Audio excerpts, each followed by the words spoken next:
Cell phone spy tools have flooded local police departments. Major cities throughout the US have spent millions on mobile surveillance tools, but there are still few rules about what happens to the information they capture. A little after midnight on November 28, 2014, hundreds of Black Lives Matter protesters filled the streets of downtown Chicago. The demonstration was one of many that erupted in cities nationwide soon after a Missouri grand jury failed to indict a Ferguson, Missouri, police officer for the shooting death of Michael Brown that August. As the protesters marched, a police vehicle crept behind them. The black SUV emblazoned with City of Chicago Emergency Management appeared to have two 360-degree cameras sprouting from its roof and a command center in the back. Whenever the vehicle drove by, protesters reported that their phones stopped working.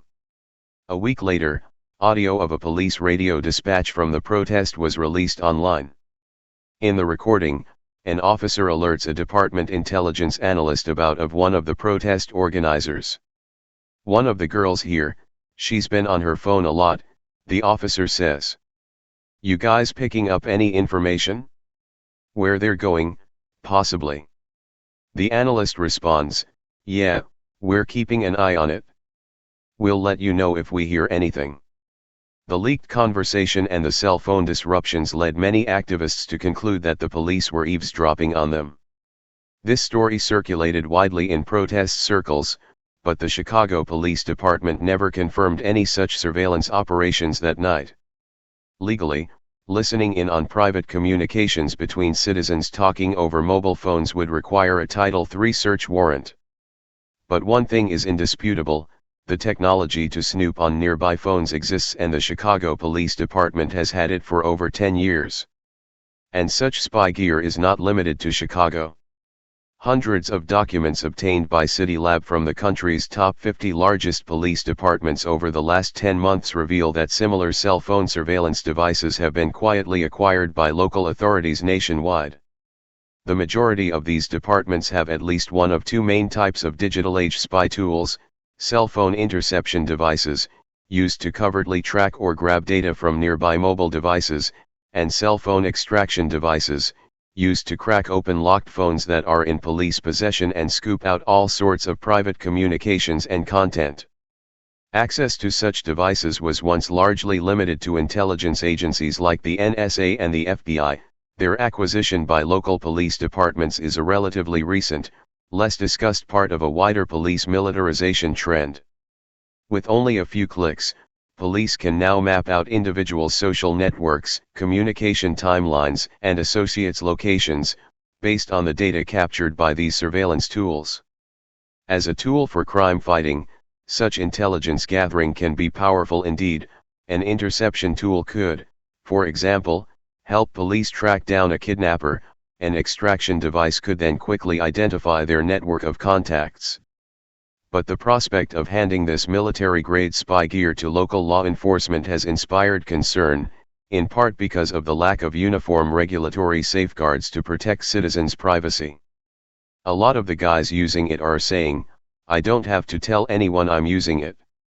With 18,000 federal, state, and local law enforcement agencies, you know there are going to be many that are just going to jump on the technology bandwagon without regard for civil liberties, says Norm Stamper, former chief of the Seattle Police Department and now a police reform advocate.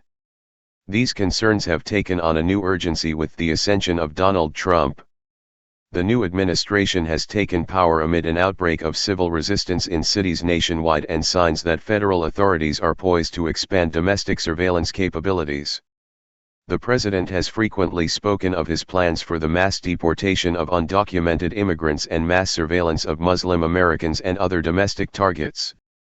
Executing those plans would be dramatically helped by harvesting, retaining, and distributing personal information from the electronic devices many of us carry in our pockets. And your local police may already have the tools to do just that. The spy game begins.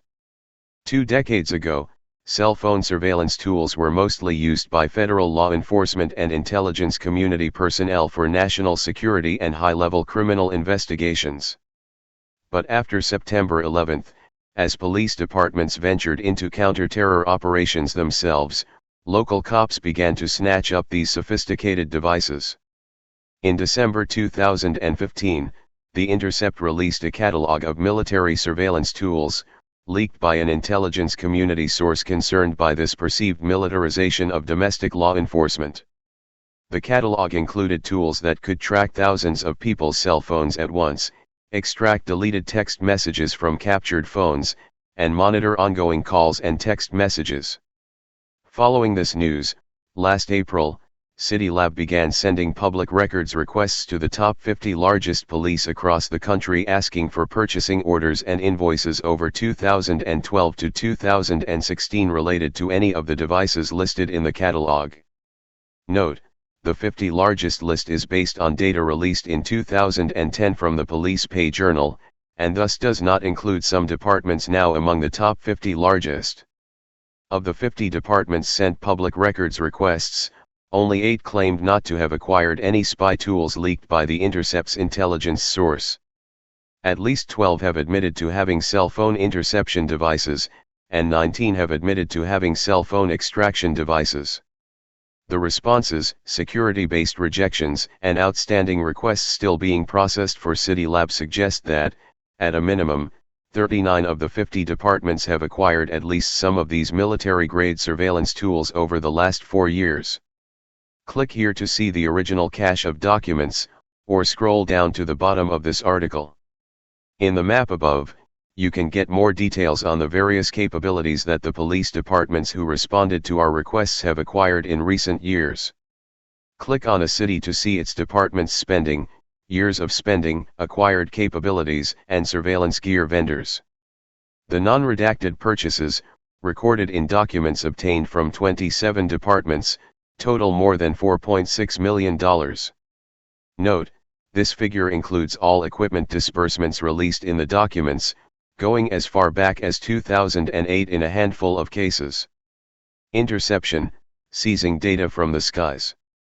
At least 12 of the departments surveyed have cell phone interception devices, known as cell site simulators, though this is likely an undercount given that 8 departments refused to hand over records. Sometimes referred to as a stingray, the suitcase-sized device masquerades as a cell tower, tricking all nearby cell phones to connect to itself.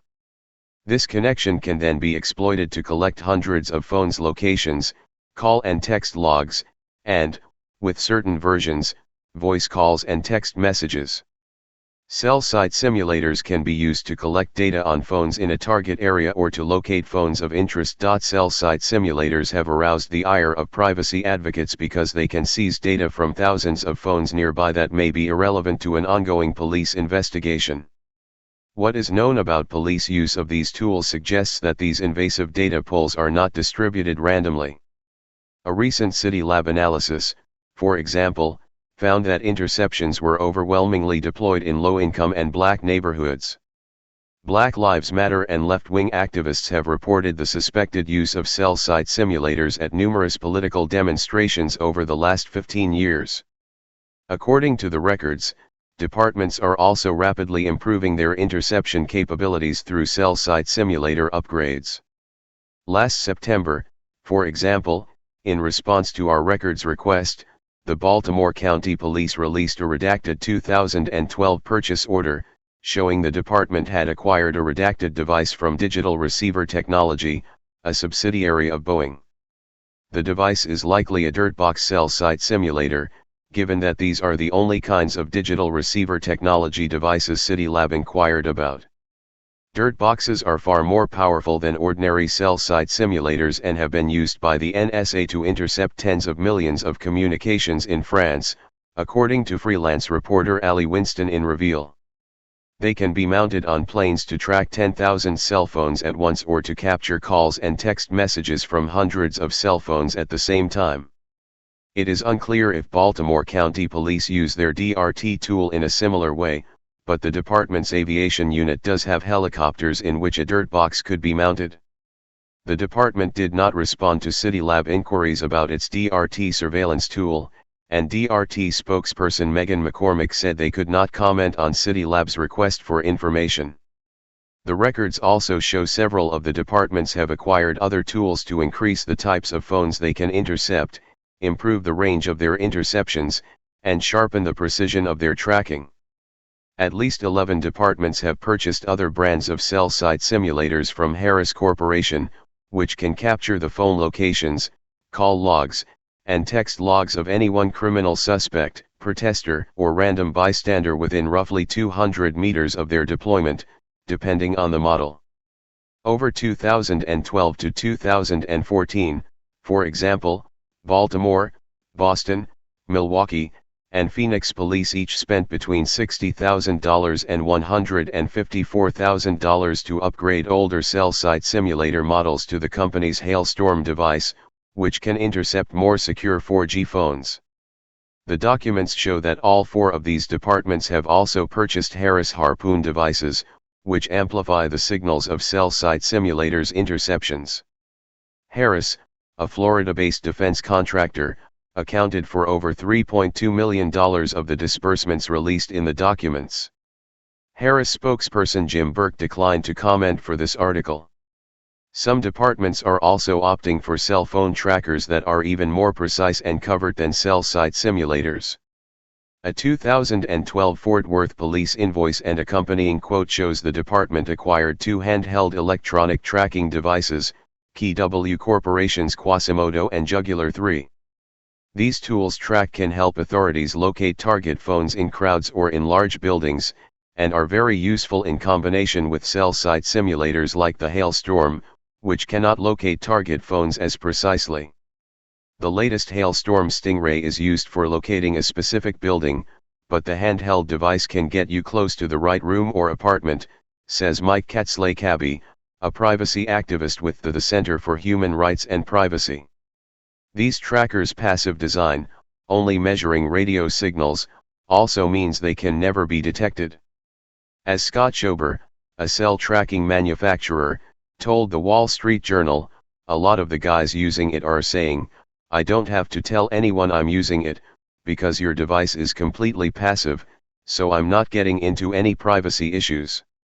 A redacted 2013 LAPD document suggests the force also has a handheld passive tracking device. Extraction: a lifetime of data moves from your pocket to a police lab. The records show that at least 19 police departments acquired cell phone extraction devices, which allow police to crack open locked devices and collect vast amounts of phone data, such as call logs, emails, social media messages, time-stamped past location data, and even deleted texts and photos without any assistance from cell phone companies. All 19 of these departments bought extraction devices made by the Israeli firm Cellebrite, whose various versions of the universal forensic extraction device allow cops to scoop up both data immediately visible on the phone and that which has been deleted or hidden. Police spent nearly $745,000 on such tools, which are far less expensive than cell phone interception devices, and thus more accessible to smaller departments. As Joseph Cox revealed at Motherboard, numerous state police agencies have also purchased these devices. The records also suggest these Cellebrite products enable departments to go far beyond the simple collection of data contained within phones. The Baltimore, Seattle, Oklahoma City, Jacksonville, Kansas City, Louisville, Tucson, and Miami police departments' Cellebrite Pro Series purchases all appear to include the firm's Cloud Analyzer tool, which extracts private user cloud data by utilizing login information extracted from the mobile device. According to Cellebrite, in some cases cloud data does not only include communications on platforms like Facebook and Instagram, but also individuals' time-stamped movements minute by minute, based on private Google location history collected from Google Cloud servers. Cellebrite did not respond to CityLab's request for an interview, but its blog features testimonials from police, who praise the device's efficiency. Some activists contend that past experiences suggest similar tools have been used to extract information from their phones. M.J. Williams, an attorney who is active in the Black Lives Matter movement in New York City, says that she suspects police may have extracted information from her phone during an arrest at a protest last September. "While we were in handcuffs waiting for transport to the precinct, a white-shirted senior officer took my phone out of my pocket and took the phones of 4 others," says Williams. After leaving for a while, he put my phone back in my bag before we went to the precinct. 3 hours later, when I finally got access to my phone to call my attorney, I didn't have to put in any password. It was already open. Williams doesn't know what, if anything, police may have done with her phone, but she still feels uneasy. It was shocking that it appeared as though my phone had been tampered with, she says. There couldn't have been a warrant because it was done immediately after an arrest. I don't know what they've gotten. Similar concerns about the use of cell phone extraction devices abound across the country. Some legal advocates, for example, worry the recent decision by Washington, D.C., police to hold phones of activists, lawyers, and journalists arrested during the Trump inauguration protests for evidence may expose sensitive source and client communications to police. An ocean of data and few rules about what to do with it. As these military-grade spy tools pour down into local police departments across the country, legal experts are concerned that their use isn't in keeping with individuals' due process rights. Law enforcement practices vary dramatically across the country. In 2014, the U.S. Supreme Court unanimously ruled that police could not extract data from an arrested individual's cell phone without obtaining a warrant. But the ruling itself did not give clear guidance on how broad police warrant requests could be designed, and such decisions are still left up to law enforcement discretion in many cases. Technology is supposed to not have all the bad optics of racial profiling. But this is a way that profiles people by where they live, which is essentially by race. And with interception of cell phone data, the picture is even murkier. Given the dragnet nature of cell site simulator interceptions, federal agencies like the Department of Homeland Security and the Department of Justice and a few states, such as California, Washington, Virginia, Minnesota, Maryland, and Utah have required police obtain a search warrant before deployments. But police agencies in other states continue to intercept cell data after presenting judges with a pen register application, a court order whose standard is lower than that of a search warrant. Authorities need only show that captured information will be relevant to an ongoing criminal investigation. Civil liberties advocates argue this lower standard is particularly troubling, given cell site simulators' interceptions of innocent nearby phones in the process. More opaque still is what happens to all this data, extracted or intercepted, once police have it.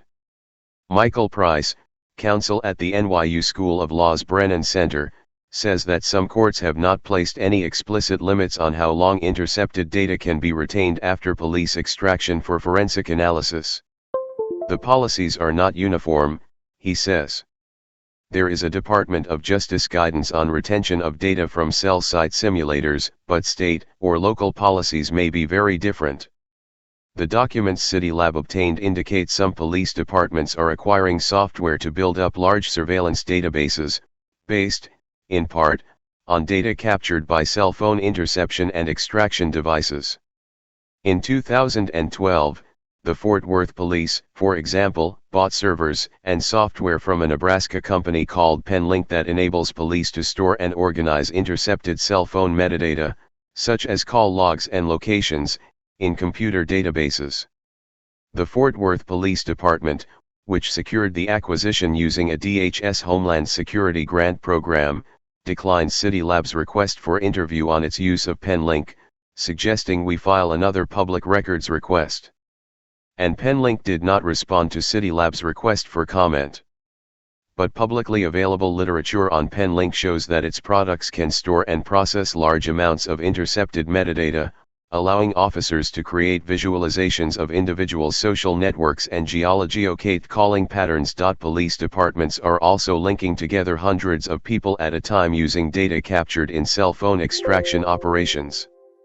As with PenLink, departments that have Cellebrite's link analysis, such as the Miami Police Department, can also create network maps based on individuals' call and text log histories.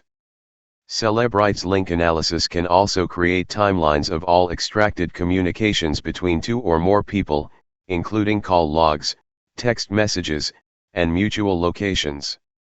Such data analysis operations, which would have taken police weeks in the past, can now be accomplished with just a few clicks. Raymond Foster, a former Los Angeles Police Department lieutenant and police technology expert, says police are inclined to gather as much data as possible, even information from people whose phones just happen to be caught up in a nearby interception operation. For a specific crime, the data gives you leads on witnesses and suspects by looking at who made the cell phone calls nearby, says Foster. Your phone geolocates you. You have a little machine that is constantly communicating tons of information about you. But such a broad approach to intelligence gathering, critics say, puts some people under suspicion simply for living in a neighborhood near a suspected crime, or for knowing someone whose phone has been searched. They are essentially using a dragnet approach to figure out who they are going to go after, says Josmar Trujillo, a writer and anti-police brutality activist in New York City. The turn towards technology is supposed to not have all the bad optics of racial profiling and not be prone to human bias, but this is obviously a way that profiles people by where they live, which is essentially by race. Surveillance fears in the Trump era. How far could locally captured data travel? According to the records released by the department, Fort Worth's data organizing products are being used as a regional asset for surrounding local and state agencies.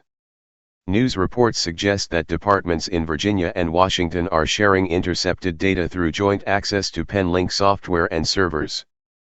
PenLink's product guides point out that law enforcement can use its software to import and export intercepted data to and from national intelligence databases, operated by federal law enforcement agencies who also use PenLink, such as the Drug Enforcement Administration, the Federal Bureau of Investigation, and U.S. Immigration and Customs Enforcement. The distribution of local police data to federal agencies could be crucial for ICE and FBI officials seeking to identify the networks and track the locations of groups facing extra scrutiny from the Trump administration, such as undocumented immigrants and Muslim Americans. CityLab made numerous inquiries to the Department of Homeland Security about its data sharing policies with local police departments, but DHS official Shantis Long told CityLab that any information requested about ICE's privacy policies on this matter would have to be sought through a FOIA request, which CityLab has since filed. Mike German, a former FBI agent and now a fellow with the Brennan Center's Liberty and National Security Program, says that federal law enforcement officials are able to access locally captured police data, both through official and informal sharing channels. They can literally be looking over someone's shoulder to get what they need, says German, pointing to the fact that DHS, FBI, and local police officials sometimes work under the same roof at DHS-organized fusion centers. Nima Singuliani, a legislative counsel for the ACLU on privacy and technology issues, says this data sharing may play a role in the administration's immigration enforcement plans. You're going to have states and localities increasingly sharing sensitive information where somebody is, who they know, what their social networks are not just with each other, but also with the federal government, says Giuliani. If you are a targeted DACA recipient, will ICE use it to target your social network because some of those are assumed to be undocumented? These are mass, dragnet surveillance techniques, originally designed to be for national security purposes overseas, not domestic immigration enforcement. As German notes, cell phone tracking can be tremendously effective on otherwise law-abiding targets. Criminals tend to try and make tracking their data more difficult, so this kind of mass collection of telephony data will more easily find our political activists, our civil society leaders, and just regular people, he says. If the public knew how powerful these tools were, they would move to restrict their use.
Hey, Sheriff, we have a question about why your office, your intelligence division, is investigating private citizens for criminal investigation that happen to be activists that are overseeing your department. Why would you have your intelligence division investigate private citizens?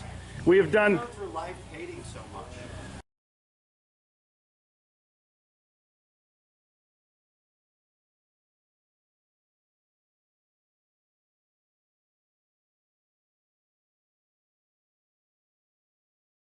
Sir, we don't hate anyone. We love freedom and we love American people. And government is out of control. That's why you're seeing such a revolt nationwide. Why can't you just answer, why is Susan Edwards, your intelligence division, investigating private citizens? This should not happen. Are you here to apply for a job?